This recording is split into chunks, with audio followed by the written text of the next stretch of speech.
প্রিয় দর্শক, আমরা আপনাদের সাথে যুক্ত আছি কারওয়ান বাজার মোড় থেকে। কারওয়ান বাজার মোড় থেকে আপনাদের জানাবো আজকের আবহাওয়া বার্তা। সাথে আছে আমি মইনুল ইসলাম। আজকের আবহাওয়া বার্তা সম্পর্কে যদি জানাই, ঢাকার আজকের দিনটা কিন্তু শুরু হয়েছে রৌদ্রোজ্জ্বল এবং পরিষ্কার আকাশ দিয়ে।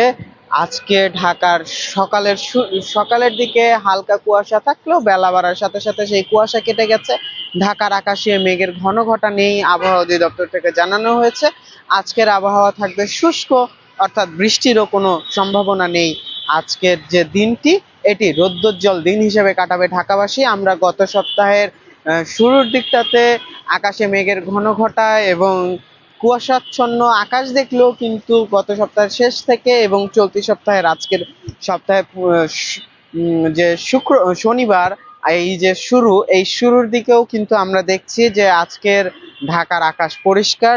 আবহাওয়া অধিদপ্তর থেকে জানানো হয়েছে চলতি সপ্তাহটা ঢাকাবাসীর জন্য একটু রৌদ্রোজ্জ্বল এবং একটু তুলনামূলক কম ঠান্ডার সপ্তাহ হবে। আবহাওয়া অধিদপ্তর থেকে জানানো হয়েছে যে চলতি সপ্তাহে ধীরে ধীরে তাপমাত্রা রাতের তাপমাত্রার চেয়ে দিনের তাপমাত্রা বাড়বে বলে জানিয়েছে আবহাওয়া অধিদপ্তর।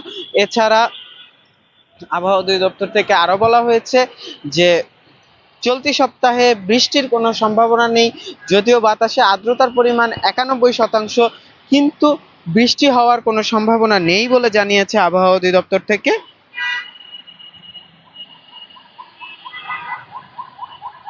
আমরা যদি আজকের আবহাওয়া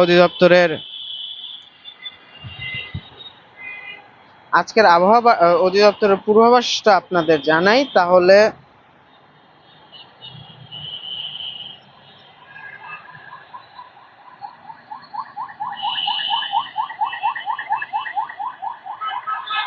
আবহাওয়া অধিদপ্তর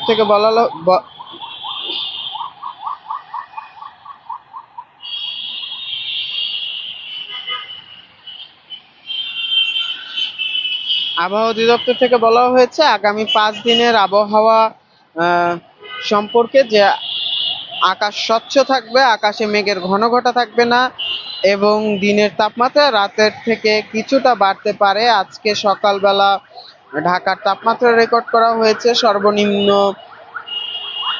13.8 ডিগ্রি সেলসিয়াস। এছাড়া উত্তর পশ্চিম দিক থেকে 5 থেকে 10 কিলোমিটার বেগে বাতাস প্রবাহিত হতে পারে বলে আবহাওয়া অধিদপ্তর থেকে জানানো হয়েছে। অর্থাৎ যে শীতের বাতাস, উত্তরের বাতাস, সেই বাতাসটি অব্যাহত থাকবে। কিন্তু যেহেতু আকাশে রোদ থাকবে, রৌদ্রোজ্জ্বল দিন থাকবে, তার কারণে ঠান্ডার অনুভূতি খুব বেশি হবে না বলে কিন্তু জানিয়েছে আবহাওয়া অধিদপ্তর থেকে। এছাড়া ঢাকার আজকের এই মুহূর্তের তাপমাত্রার কথা যদি আমি বলি, এই মুহূর্তে ঢাকার তাপমাত্রা সর্বোচ্চ 23 ডিগ্রি সেলসিয়াস, সর্বনিম্ন 14 ডিগ্রি সেলসিয়াস এবং রাত বাড়ার সাথে সাথে এটি সর্বোচ্চ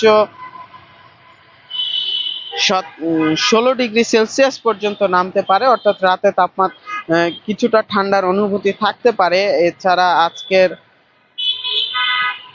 ঢাকার এয়ার কোয়ালিটি ইন্ডেক্স, অর্থাৎ আজকে ঢাকার বাতাসের কোয়ালিটির কথা যদি বলি, আজকে ঢাকার বাতাস AQI 222, যা বিশ্বে 4র্থ অবস্থানে আছে। সব থেকে দূষিততম বাতাসের অবস্থানে আছে কলকাতা, যার AQI 380। কলকাতার বাতাস খুবই বিপজ্জনক হিসেবে চিহ্নিত করা হয়েছে এবং ঢাকার বাতাস আজকে খুবই অস্বাস্থ্যকর হিসেবে চিহ্নিত করা হয়েছে। আমরা কিন্তু চলতি যে শীতের মৌসুমে দেখছি যে শীতের যে ঢাকার যে বাতাসের কোয়ালিটি, এটি কিন্তু নিয়মিতই খুবই খারাপ হয়ে যাচ্ছে। নিয়মিতই পৃথিবীর দূষিততম বাতাসের প্রথম 5 তালিকায় থাকছে। যেমন আজকে কিন্তু 4র্থ অবস্থানে আছে। প্রথম 3 অবস্থানে আছে ভারতের 3টি শহর, কলকাতা প্রথম অবস্থানে, দ্বিতীয় অবস্থানে দিল্লি, তৃতীয় অবস্থানে মুম্বাই, 4র্থ অবস্থানে ঢাকা, পঞ্চম অবস্থানে আছে উলানবাতার, মঙ্গোলিয়ার রাজধানী। এই যে আমরা কিন্তু গত সপ্তাহে দেখেছি যে 300 এর ওপরে, 300 যদি ভুল না করে থাকি আমি, 322 স্কোর নিয়ে ঢাকার বাতাসের কোয়ালিটি গত সপ্তাহে প্রথম দূষিততম বাতাসে ছিল, প্রিয় দর্শক, যা বিপজ্জনক হিসেবে চিহ্নিত করা হয়েছিল, অর্থাৎ 300 এর ওপরে উঠলে বাতাসের কোয়ালিটি বিপজ্জনক হিসেবে চিহ্নিত করা হয়। যদি বলি যে বিপজ্জনক বাতাসটা আসলে কি, বিপজ্জনক বাতাসটা হচ্ছে বাতাসের সেই সকল উপাদানের পরিমাণ বেড়ে যাওয়া যা মানব স্বাস্থ্যের জন্য খুবই বিপজ্জনক, যেমন carbon die oxide, carbon monoxide, ধুলাবালি এবং অন্যান্য ভারী পদার্থ যেগুলো আছে সেগুলো বাতাসের সাথে মিশে যাওয়া। এবং এই বাতাস কিন্তু শ্বাস প্রশ্বাসের মাধ্যমে যদি আমরা গ্রহণ করি তা কিন্তু মানব দেহের বিভিন্ন রোগ শোকের কারণ হতে পারে। ফুসফুস সহ যে আমাদের শোষণ তন্ত্র, যার শ্বাস প্রশ্বাস তন্ত্র, সেই শ্বাস প্রশ্বাস তন্ত্রের জন্য কিন্তু সেটি ক্ষতিকর এবং বিপজ্জনক, বিশেষ করে শিশু এবং বয়স্কদের জন্য, বয়োবৃদ্ধদের জন্য এই বাতাসের কোয়ালিটি কিন্তু খুবই বিপজ্জনক। এই বাতাস কিন্তু খুবই বিপজ্জনক। এছাড়া আমরা দেখছি যে বাংলাদেশের সর্দি কাশির পরিমাণ বেড়ে যাচ্ছে, এই ঠান্ডা বাহিত রোগ যেগুলো আছে সেগুলোর পরিমাণ বেড়ে যাচ্ছে। বেশ একটি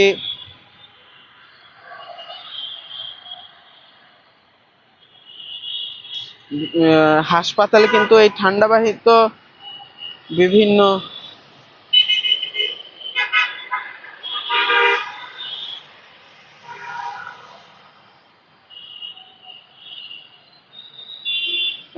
হাসপাতালগুলোতে কিন্তু এই শীতবাহিত যে শীতের কারণে যে রোগীর সংখ্যা সেগুলো কিন্তু আমরা বাড়তে দেখছি হাসপাতালগুলোতে। এর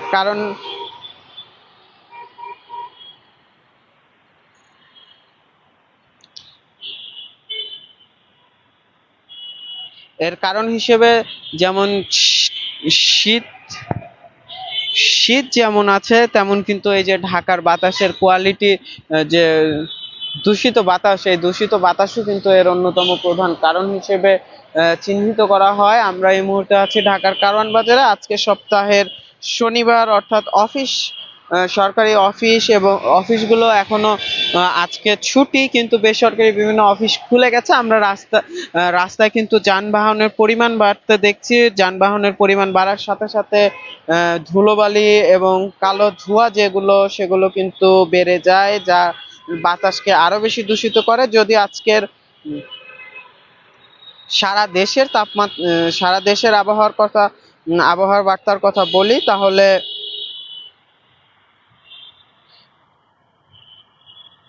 উত্তরের 10টি জেলায় কিন্তু মৃদু শৈত্যপ্রবাহ বয়ে চলেছে বলে জানাচ্ছে আবহাওয়া অধিদপ্তর।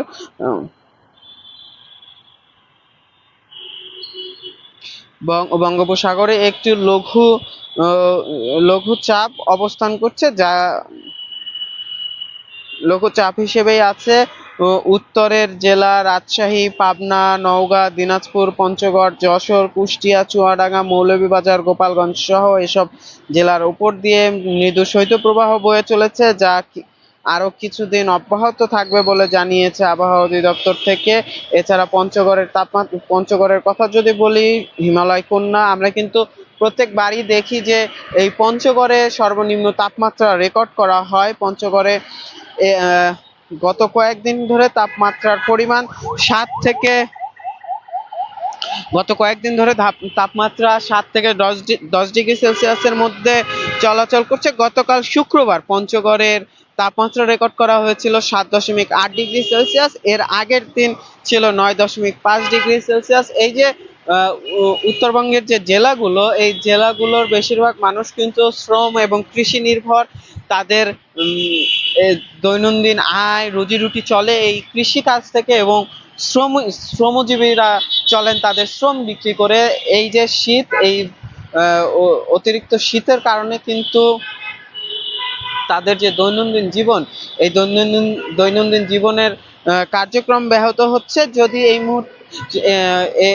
যদি শেষ করার আগে আমি ঢাকার তাপমাত্রার কথা আরেকবার বলি। ঢাকার এই মুহূর্তে সর্বোচ্চ তাপমাত্রা 23 ডিগ্রি সেলসিয়াস, সর্বনিম্ন 14 ডিগ্রি সেলসিয়াস।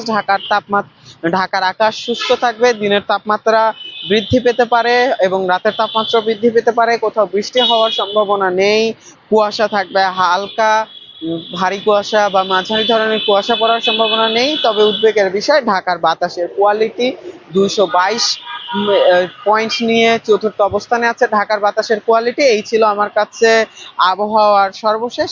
এতক্ষণ নন্দন টিভির সাথে থাকার জন্য ধন্যবাদ। নন্দন টিভির ইউটিউব চ্যানেলটি সাবস্ক্রাইব করতে ভুলবেন না, ফেসবুক পেজটি লাইক করতে ভুলবেন না। নন্দন টিভির সার্বক্ষণিক সম্প্রচার দেখতে চোখ রাখুন নন্দন.টিভি।